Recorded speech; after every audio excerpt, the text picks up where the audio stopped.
Allô, allô, Larissa Nelly à l'appareil. Aujourd'hui, je suis avec notre sœur Marie-Rose Quadjo.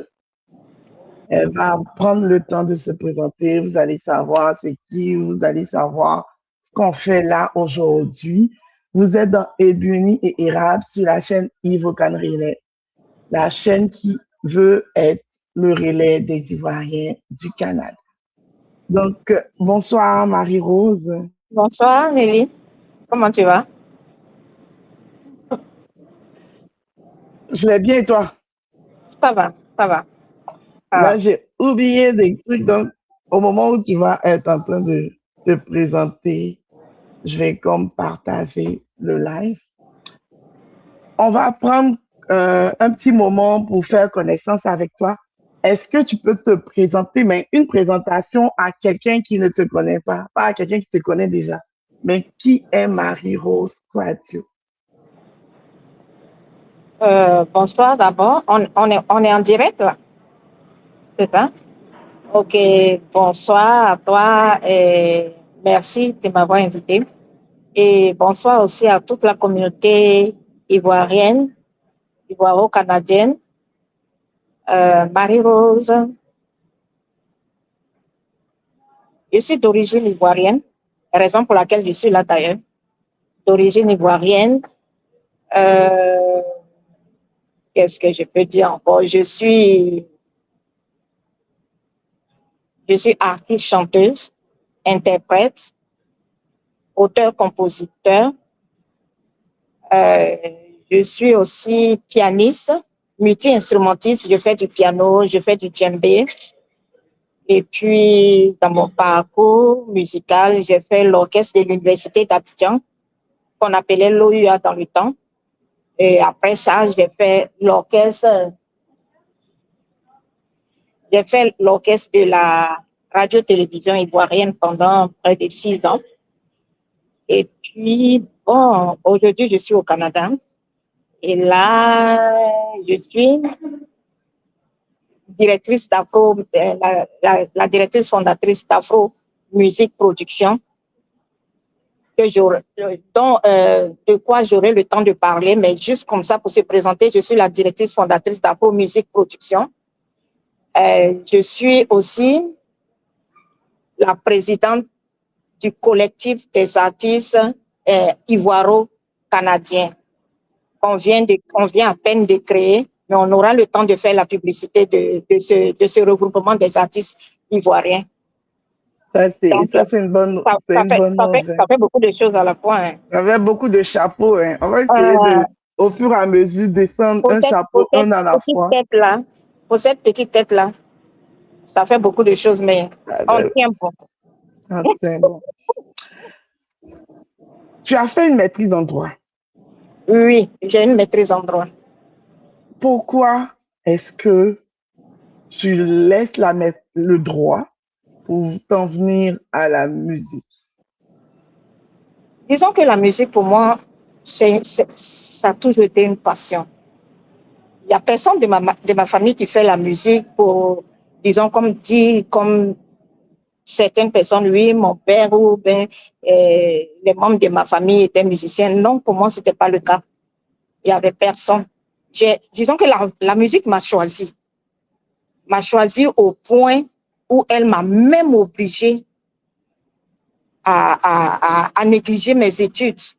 Pas négliger, mais à la choisir par rapport à la suite de mes études. Parce que normalement, après la maîtrise en droit, comme mes amis, parce que j'ai des amis qui sont aujourd'hui avocats, d'autres sont procureurs, mais moi, vraiment, ma musique m'a tiré en dehors de tout ça. Après l'université, bon, comme d'habitude, quand tu as ton diplôme, tu ne sais plus quoi faire. Tu passes les concours, ou bien après ça, tu dois payer pour aller faire de grosses formations pour pouvoir continuer.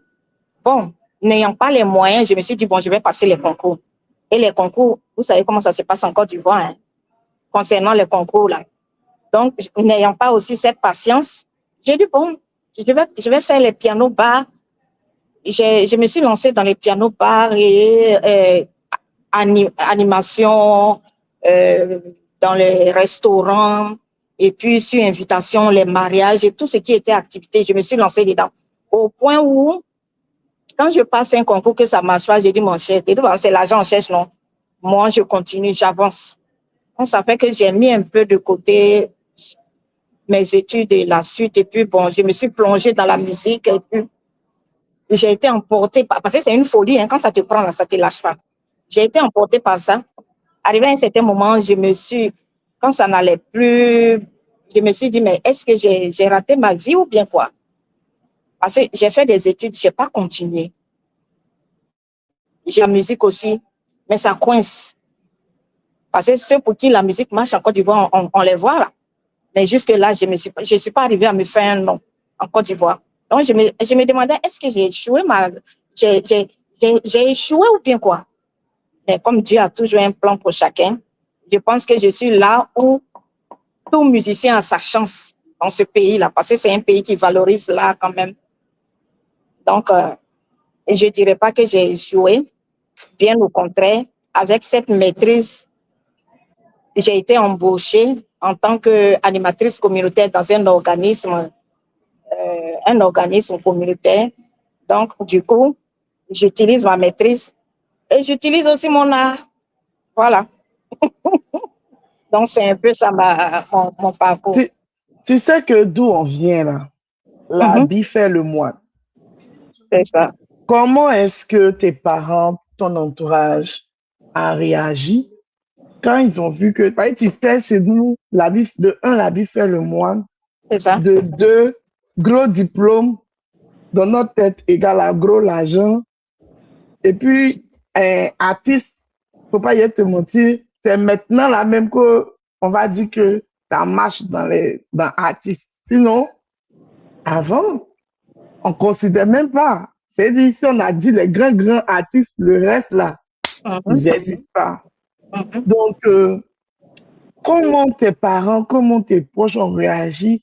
Laisse une maîtrise en droit pour aller dans l'art.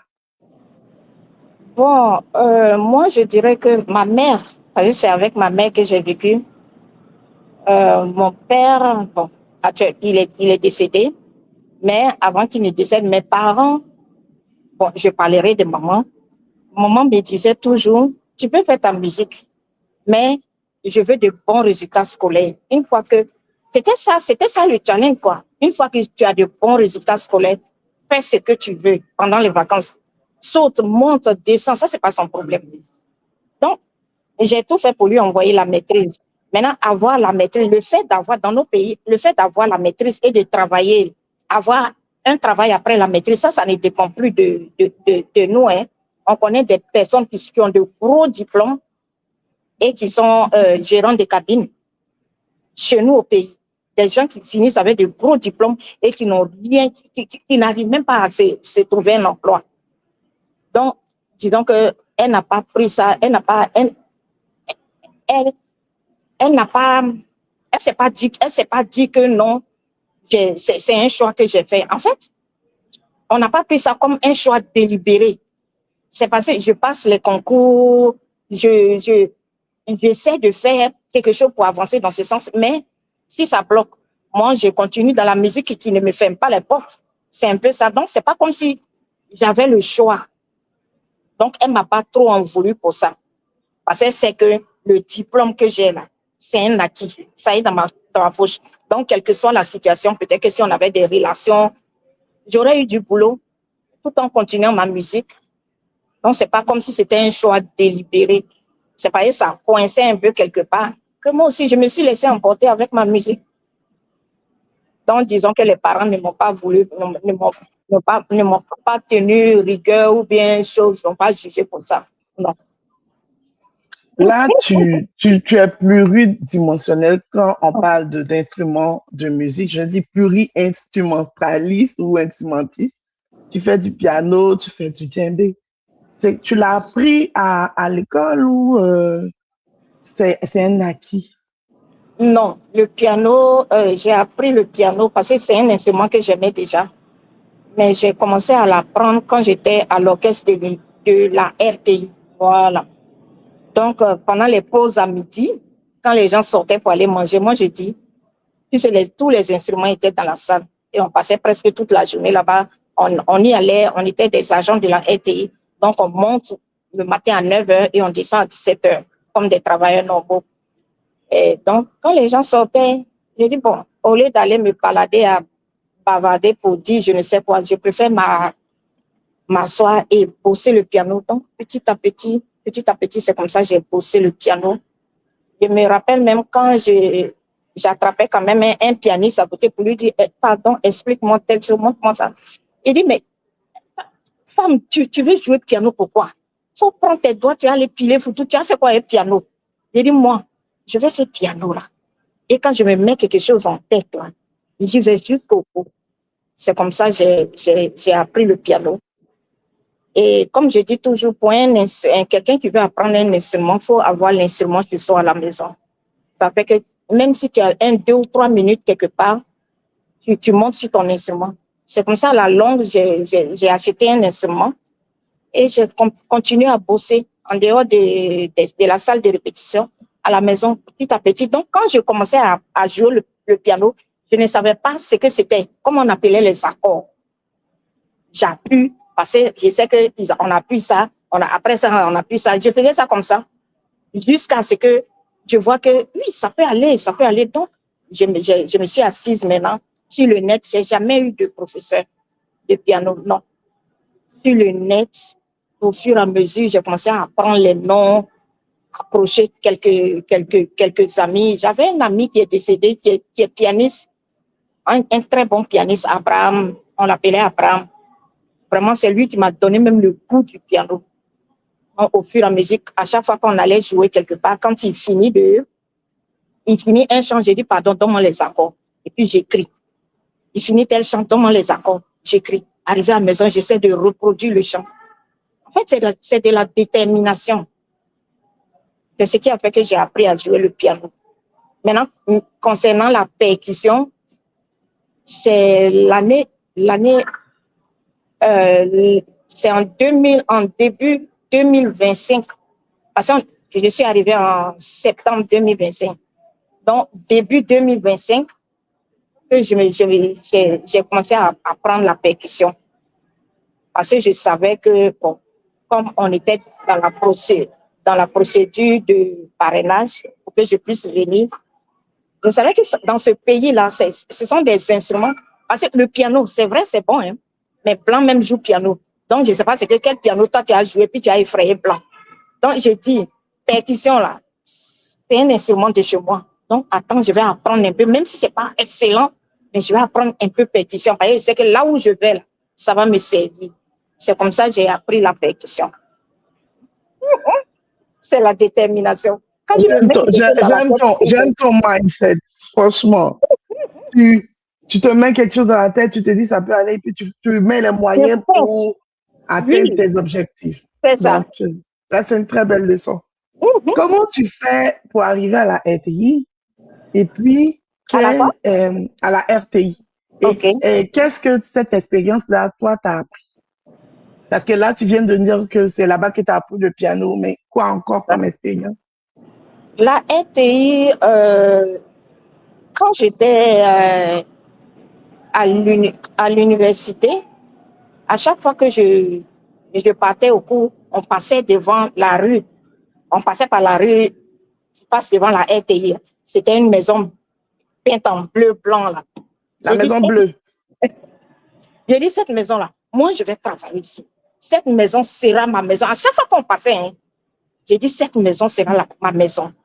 Parce que je veux devenir une vedette. Je veux devenir une vedette. Donc, si je ne rentre pas dans cette maison-là, ça ne peut pas aller. Il faut que cette maison soit ma maison. À chaque fois qu'on passait, je me disais ça. Donc, j'étais là un jour et puis, ils ont, Barthélemy Nabo a créé RTI Musique. Voilà. Donc, ils ont lancé un appel pour recruter un orchestre, c'est-à-dire des membres, pour recruter des musiciens pour former l'orchestre de RTI Musique. C'est comme ça, je suis allée à l'audition. Un jour, je suis allée à l'audition. Et quand je suis arrivée là-bas, waouh, la salle d'attente. On était là, il y avait tu vois, quand vous partez passer les concours, là, il y a des gens qui aiment se faire voir, les filles, elles disent ces voix, j'entendais dire ces voix, j'ai dit, ouh, mon Dieu. Moi, j'ai jamais fait d'orchestre. C'est l'amour de la chose. Au début, même quand je chantais, il y a quelqu'un qui m'a une fois dit, ah, cette voix rock là, comment tu peux avancer? Ça, c'est pas une voix, ça, c'est pas une chanteuse, ça. J'ai dit, hein? Il dit, ça, c'est pas une chanteuse. Donc, je me suis dit, ah, vraiment, hein, avec ces voix que j'entends là, est-ce que moi, j'ai ma place ici? Et est-ce qu'on va m'accepter? Et j'ai dit, c'est pas grave. Au moins, ma voix n'est pas extraordinaire. Je chante juste. Et ce que j'ai pour moi, c'est l'expérience des pianos bars. Donc, les pianos bars, ça te rôde. Ça te rôde à force de chanter. Tu es expérimenté, même si ta voix n'est pas extraordinaire, mais tu as une certaine maîtrise de la chose. Donc, c'est comme ça. Toutes ces filles sont passées.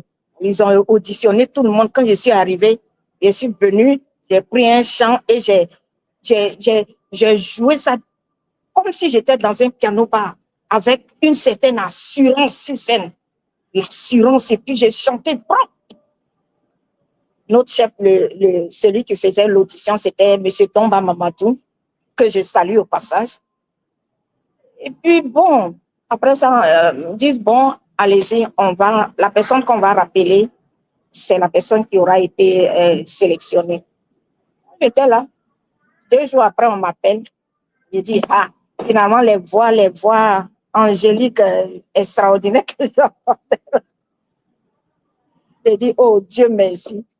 Donc, en fait, c'est pas ma voix qui a fait qu'on m'a sélectionné, c'était surtout l'assurance.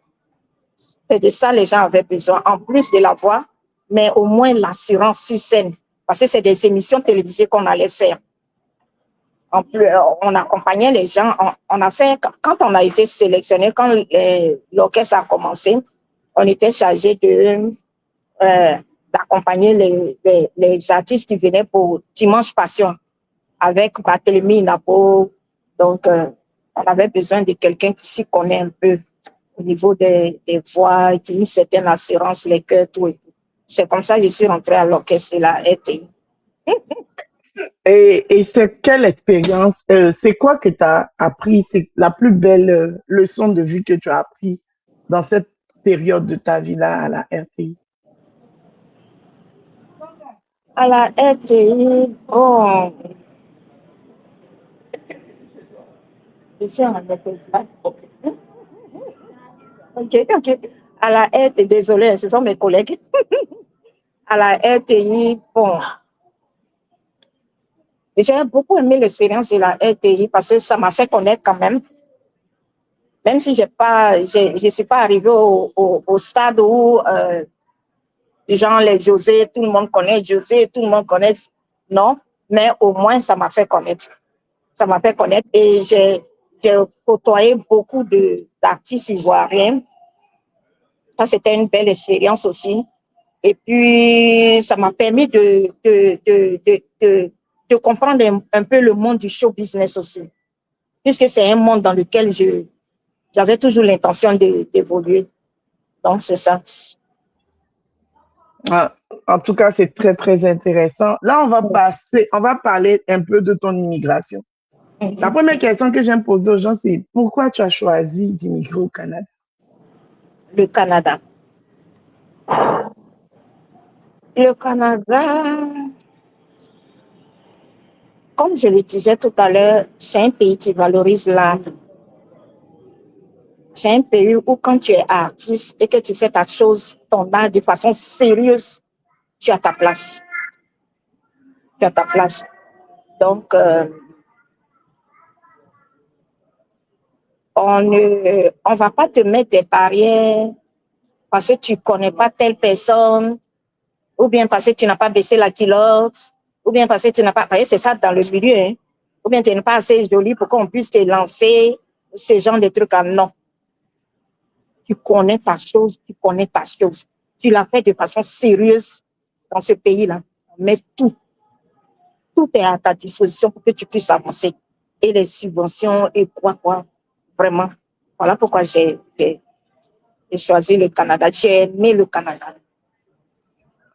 Quand tu es arrivé, parce que tu es arrivé, tu es venu, tu es parti, tu es revenu, quel a été le plus gros choc pour toi quand tu es arrivé au Canada? Bon, disons, au Canada, je suis arrivée au Canada en 2014. Ouais. Fin 2014. Ça, c'était à l'occasion d'un festival. Un festival. Bon, après ça, bon, comme on le dit, là, on a essayé de caler, ça n'a pas marché. Donc, on m'a dit tranquillement, retourne chez toi au pays. Je suis partie. Je suis partie parce que je ne voulais pas avoir de problème, parce que j'avais l'intention de revenir. Donc, quand tu vas tranquillement comme ça, tu n'as pas de problème le jour où tu essaies de revenir. Là. Mais quand tu forces, ça devient un peu plus compliqué. Donc, on m'a dit de partir. Je suis partie calmement. Mais avant de partir, bon, ça a été un choc quand même. Parce que je pensais vraiment que j'allais rester. Mais bon, ça n'a pas marché. Ça a été un choc. Mais par la grâce de Dieu, avant de partir, j'ai connu ce monsieur qui est aujourd'hui mon époux. Et grâce à ça, je suis là.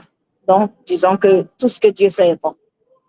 Ça a été un choc, mais bon. Mais la vie continue. C'était écrit quelque part que tu allais venir. C'est ça. Et puis tu es revenu. Beaucoup d'artistes arrivent ici et ont du mal à repartir leur carrière. J'ai fait un live avec Idriss qui parlait de ça, qui parlait de cette difficulté-là. Pourquoi, selon toi, on voit ce mal-être de repartir quand on est artiste, de repartir à zéro quand on vient au Canada ou à l'Occident? Oh, vraiment. Moi, je pense que, tu sais, quand on arrive, il y a les factures, il faut payer les factures, tu n'es plus chez toi là. Tu n'es plus chez toi, tu as des responsabilités. Il faut travailler pour pouvoir gérer ton quotidien. En fait, c'est le travail qui finit par tuer nos artistes. Ils sont plongés dans le travail. Et ça fait que tu n'as plus le temps. Ici, on court tout le temps. On travaille 24 heures sur 24. Tu finis tel boulot, tu t'en fais tel boulot.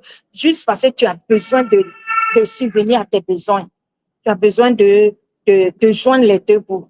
Donc, quand c'est comme ça, tu finis par négliger le côté de ton artistique et puis tu te plonges et au fur et à mesure tu plonges, tu t'enfonces et puis tu abandonnes finalement. Mais moi, ce qui m'a fait grâce, c'est que, bon, disons, c'est une prière que j'ai faite et j'ai demandé à Dieu si je dois travailler, où je vais travailler, mais si je dois travailler, il faut que ce soit dans un domaine qui ne m'éloigne pas de mon art. Je voulais ça du fond du cœur. Et j'ai eu la chance de rentrer dans un organisme. C'est grâce à ma musique même qu'ils m'ont accepté, ils m'ont pris là-bas. Quand ils ont vu tout ce que j'étais capable de faire là, ils se disent non, ça là, si on ne la récupère pas, quelqu'un d'autre va la récupérer. Donc, ça a été comme ça. Et ça fait que je travaille à temps partiel. Donc, j'ai le temps maintenant de faire ma musique. Parce que si tu travailles à plein temps, là, ce sera un peu difficile. Mais bon, les organismes, quand même, on finit un peu tôt quand même. Mais disons qu'un artiste qui travaille quelque part où il monte matin et il descend à 20 heures, comment tu vois que c'est pas facile. Le week-end, quand tu as 2 jours de week-end, tu veux te reposer, tu ne pourras pas te donner à ton art pleinement. Donc, je pense que c'est le boulot qui tue un peu les artistes ici. Est-ce qu'on peut véritablement vivre de son art dans ce pays, au Canada? On peut, je pense, mais pas au début. Tout début est difficile. Ça va aller doucement, doucement, doucement, et arriver à un certain niveau. Parce que le problème, c'est se faire connaître. Une fois qu'on te connaît, on a vu des gens qui sont bookés l'année longue, qui n'ont même pas le temps. Quand tu vois leur agenda, tout est booké. Et c'est l'argent. Parce que ici, on te paye correctement. Sincèrement. On te paye, bon. Il y a des milieux où encore on essaie de choses, mais ici, vraiment, on peut vivre de son art. C'est possible. C'est possible. C'est quoi que tu conseillerais à un artiste qui arrive aujourd'hui? C'est quel plan qu'il peut mettre en œuvre? Bon, ce que je dirais à un artiste qui arrive, c'est dans les débuts, au début, de, de faire ce qu'il peut. C'est vrai, ce qu'il peut pour pouvoir joindre les deux bouts, mais de garder toujours une marge de manœuvre pour pouvoir continuer quand même sa musique parce que mine de rien, l'art, on peut s'en sortir. En tant qu'artiste, on peut s'en sortir. De ne pas totalement, c'est vrai qu'il y a des charges, c'est vrai que c'est difficile. On a la famille loin, on doit envoyer l'argent au pays, on doit aider les autres. Donc, on doit travailler encore beaucoup plus. Mais si tu aimes vraiment, si tu es vraiment imbibé de ton art, il faut toujours trouver une marge de manœuvre pour pouvoir faire quand même pratiquer quand même ton art. C'est ce que je peux dire. C'est vrai que c'est pas facile, mais bon, faut faire un effort. Est-ce que la communauté soutient suffisamment tes arts? Notre communauté ivoirienne, là, tu sais, je suis nouvelle. Le 1 an que j'ai fait en 2014, c'est juste un an. Hein. Ça ne m'a pas permis de voir quoi que ce soit. Mais là, je suis arrivée seulement en septembre passé. Je n'ai pas encore fait un an.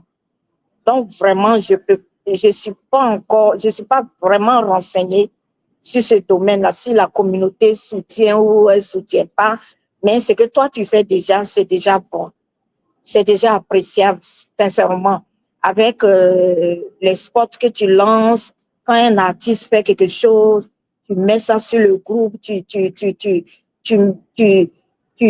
ça dit, tu relais les affiches, tu relais les informations. Tu fais déjà beaucoup pour les artistes.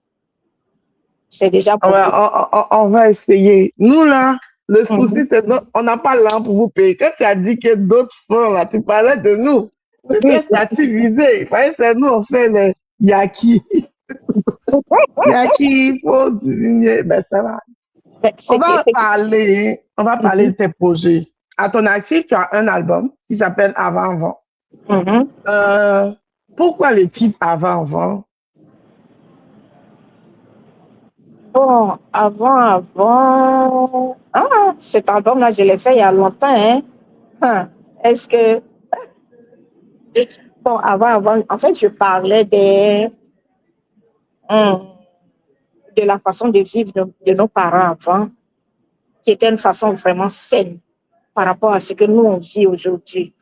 La dépravation, l'alcool, plein de trucs. Donc, j'appelais un peu, c'était une façon de dire aux gens de revenir un peu, de regarder un peu comment les gens vivaient avant, hein, de ne pas se laisser aller. C'est vrai qu'on est sur une pente vraiment, mais de faire un effort. Parce que si on continue comme ça, là, on n'est pas sur une bonne voie. Regarde nos parents aujourd'hui, quand on te montre les images de nos parents hier et puis ce que nous on fait aujourd'hui, là, vraiment, il y a de quoi sonner l'alarme. C'est un peu ça. Aujourd'hui, tu as créé une maison de production qui est Afro Music Production. Est-ce que tu peux nous dire pourquoi tu l'as créée? En fait, c'est une structure de production c'est pour valoriser la musique africaine et ivoirienne.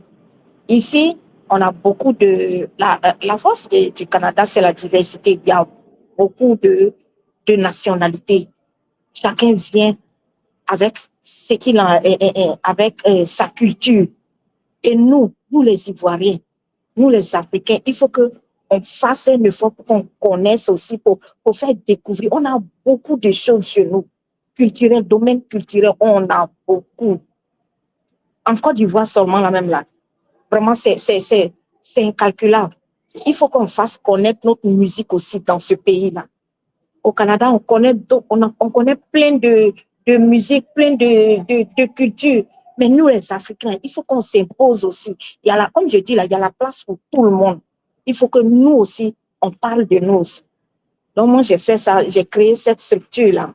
Parce que j'ai remarqué aussi, quand je suis arrivée, j'ai remarqué que quand tu n'es pas organisé en structure, c'est difficile dans ce pays-là. Quand c'est toi l'individu, là, c'est difficile. On veut que tu sois organisé en structure. On veut que tu leur présentes quelque chose de sérieux. J'ai dit, il faut que je crée cette structure-là. Au moins pour valoriser notre musique, pour valoriser notre culture, pour pouvoir réunir tout ce qui est culturel. On a nos instruments.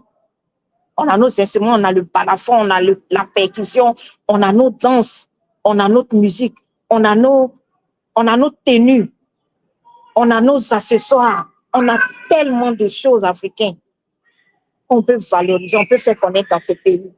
Donc moi, j'ai décidé, peut-être que je suis encore trop petite pour pouvoir te représenter, mais c'est ensemble qu'on va faire. D'autres musiciens sont en train de s'ajouter pour qu'on puisse vraiment grandir et puis représenter la Côte d'Ivoire ici. C'est un peu pour ça quel est ton rêve pour Afro Music? Mon rêve pour Afro Music Production,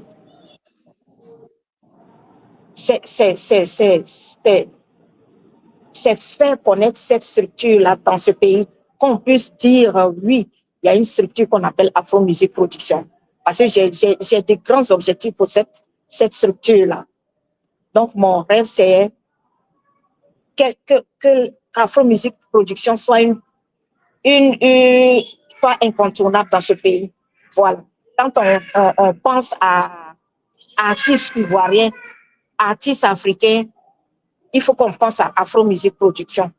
Il faut que ce soit une structure par laquelle on passe pour pouvoir facilement avoir accès à nos artistes. Ou bien quand on veut des accessoires, ou bien quand on veut des instrumentistes, ou bien quand on veut des instruments de musique, parce qu'à la longue, on va vendre des instruments de musique. À la longue, on va commercialiser, on va donner des cours d'instruments de musique, on va donner des ateliers de tout ce qui est culturel africain. Donc, je veux que ce soit une maison qui s'impose aussi, qui trouve sa place dans ce pays où, comme je dis, chacun a sa place. Il faut qu'on parle de cette structure-là. Il faut que cette structure-là valorise la culture africaine et surtout ivoirienne. Voilà mon rêve pour Afro Music Production. Voilà pourquoi je bouscule. Je bouscule. Je ne dors pas. Parce que je veux faire connaître cette structure. Ça va aller. De manière professionnelle, comme tu l'as dit, à temps partiel, tu es animatrice communautaire à l'association multi-ethnique pour l'intégration des personnes handicapées du Québec. C'est ça.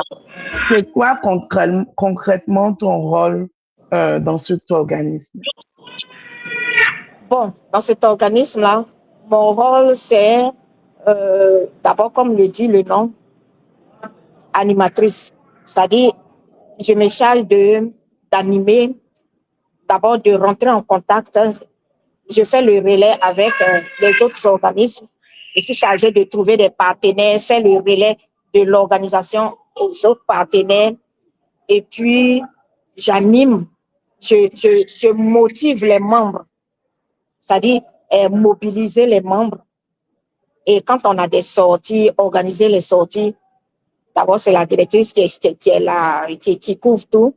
Et moi, j'aide à l'organisation des activités, des événements, tout ce qu'on organise pour pouvoir,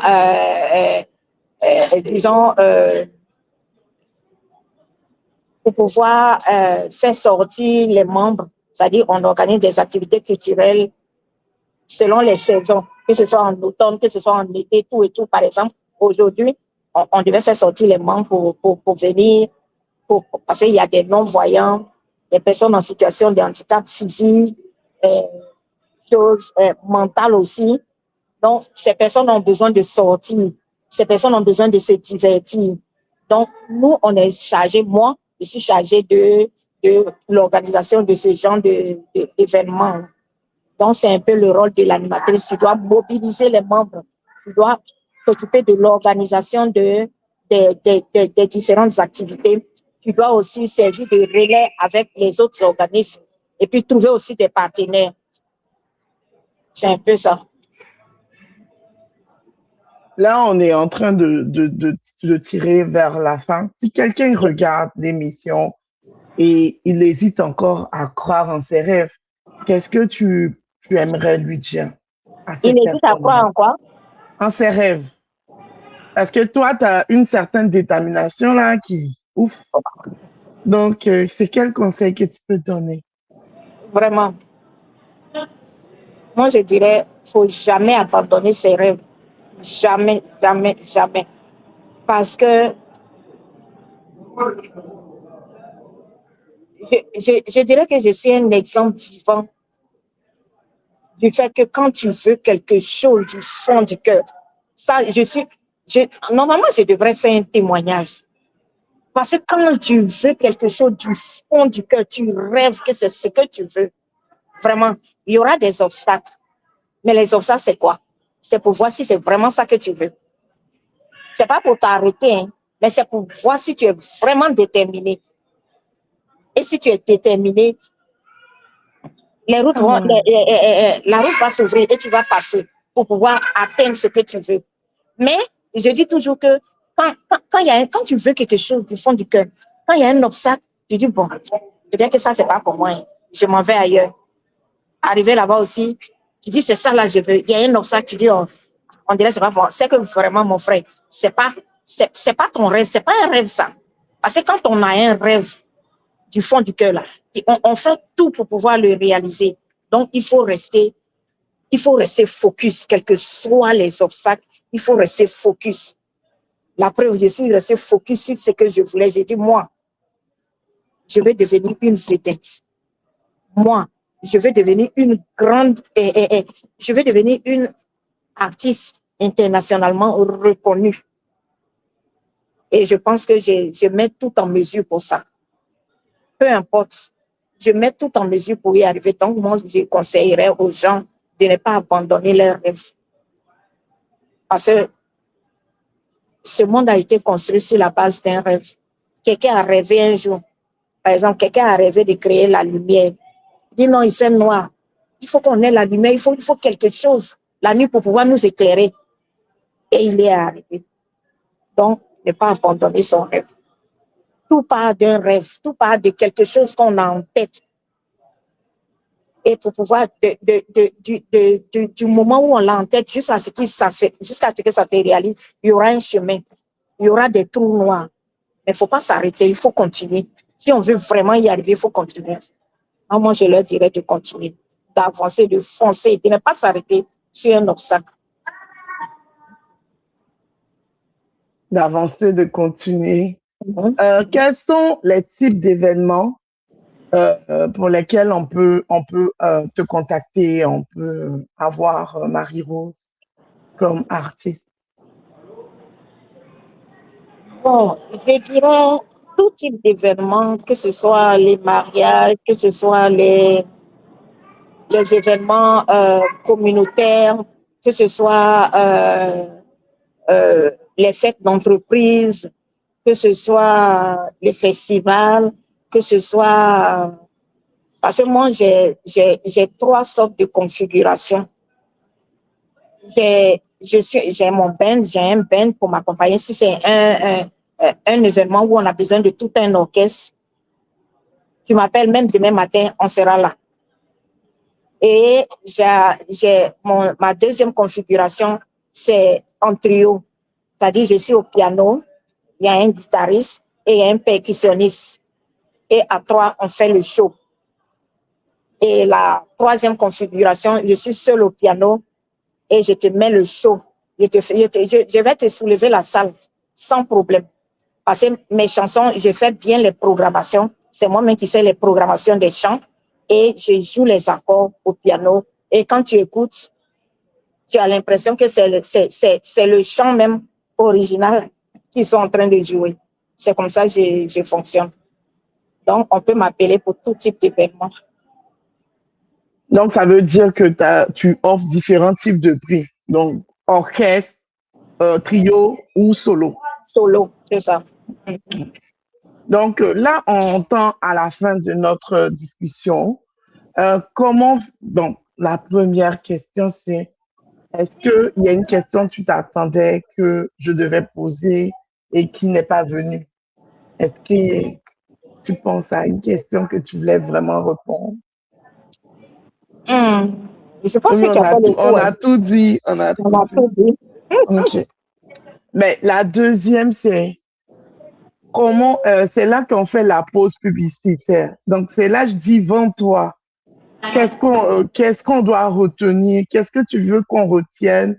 Comment te contacter si on veut déjà le site internet il défile, mais qu'est-ce que tu peux dire de plus? Donc là, c'est la pause publicitaire là. Tu as la carte blanche pour dire ce que tu veux. Bon, je dirais que la communauté ivoirienne, d'abord, la communauté africaine, mais moi je dis toujours que je ne vais pas me limiter à ça. Ce que je vise là, c'est eux. Parce que je suis dans leur pays. Donc, mes beaux-parents, les Blancs, là, c'est leur communauté là que je vise actuellement. Parce que mes frères noirs, on se connaît, on est ensemble. Il n'y a même pas de problème. Maintenant, moi, ce que je vise, c'est chez eux là. Donc, Marie-Rose Kwadjo est là. C'est votre sœur. Si vous avez quelque chose, quoi que ce soit que vous avez besoin d'artistes, parce que je viens d'arriver fraîchement, hein, donc tous les bons sons là, je suis arrivée avec ça. Donc, et puis aussi, j'ai fait beaucoup de rétro surtout, parce que la meilleure musique, moi je dis toujours que c'est la musique qu'on écoutait avant. Les Païs Pinto, les Naya Capel, vraiment l'ancienne musique. Donc, si vous avez besoin, quel que soit ce que vous faites comme événement, appelez-moi. On peut toujours s'entendre. On est ensemble, on va s'entendre. Donc, que ce soit percussion, piano, voix et tout, je suis là, je suis disponible. Appelez-moi. Est-ce que le seul lien, c'est celui qui défile ou il y a d'autres, il y a un contact que tu veux laisser pour ceux qui aimeraient te contacter? Parce que là, afromusicproduction.com, c'est ce qui défile. Est-ce que si quelqu'un veut te contacter... Le numéro de téléphone aussi. Oui, tu peux le donner.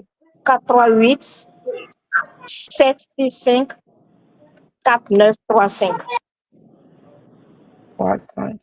438 765 4935. Donc, tous ceux qui veulent Marie-Rose Kwadjo, elle a laissé son numéro 438 765 4935 ou son site internet afromusicproduction.com pour pouvoir la booker. Elle a dit, elle a plusieurs offres, l'offre orchestre, l'offre trio, l'offre solo, et elle est ouverte aux discussions. Ne dites pas que comme c'est une artiste et tout, non. Elle est auteur, compositeur, interprète. Et puis, elle fait dans la musique africaine, mais aussi dans la musique occidentale. Elle avait déjà créé un groupe qui faisait déjà le Koro Nikura, qui faisait comme un mélange de sonorités, que ce soit occidentale ou africaine. Donc, si vous avez besoin d'elle, n'hésitez pas. Et là, je te donne le crachat pour ton mot de fin, puis on va finir là, puis tu vas aller t'occuper de nos frères. C'est ça, mon mot de fin. Je dirais que qui essaye. Toute personne pour qui j'ai déjà joué pourra témoigner de lui-même. Chez nous, on dit, en Côte d'Ivoire, on dit, et c'est, il dit quoi? Goûter, voir. Non, non. On vient goûter, rester. Goûter, rester. C'est ça. Si tu as essayé une fois là, tu vas plus, ça dit, tu pourras plus te passer de ça. Parce que ça n'a rien à voir, hein, c'est que, disons, peut-être ce qu'on peut te dire ou bien le peu qu'on montre, je montre de temps en temps des petites vidéos, mais en live, sur place là, ça ment pas. C'est pas une façon de me vanter, hein, mais j'ai vieilli des temps. Je connais ma chose. Donc, qui n'hésite pas à m'appeler et ils verront. C'est tout ce que je peux dire. Je suis disponible et puis bon, on va faire le show. Si on va faire le show. Voilà, si ce sont les chansons douces, que ce soit chose, bon, je suis tout terrain. Je suis tout terrain, vraiment. 4 et 4, tout terrain. Donc, 4 fois 4, c'est ça même. C'est sur ces mots de Marie-Rose Quadjo que nous, on va prendre congé de vous. Merci de nous avoir suivis et puis on se donne rendez-vous pour un prochain un live. Pour tous ceux qui vont nous reprendre en marche, n'hésitez pas à contacter pour tous vos événements Marie-Rose Quadjo. Essayons de lui donner de la force. Si vous entendez que dans votre ville, il y a un festival et qu'on demande de proposer des artistes, vous pouvez la proposer et puis c'est comme ça qu'on va pouvoir créer notre réseau puis essayer de la pousser comme elle veut. Elle est là depuis septembre 2025. C'est notre bébé canadienne. C'est pas, elle est là, c'est vraiment, et voyez, depuis septembre 2025, mais voyez comment elle est un peu partout. Donc, imaginons dans quelques années la force qu'elle pourra, elle aussi, nous donner à son tour. Donc, n'hésitez pas, 88 765 49 35. Et puis, on va donner congé aussi à Marie-Rose parce qu'elle doit s'occuper de nos frères, de nos papas, de nos mamans avec qui elle est sortie aujourd'hui. C'est ça. En tant qu'animatrice. Donc, bonne soirée à tous. Je vais dire aussi merci. Je vais te dire merci et merci à la communauté. Vous faites beaucoup aussi pour les artistes. Continuez comme ça. On essaye. Donc, bonne soirée à tout le monde. Merci et puis, rentre bien. Merci beaucoup. Merci.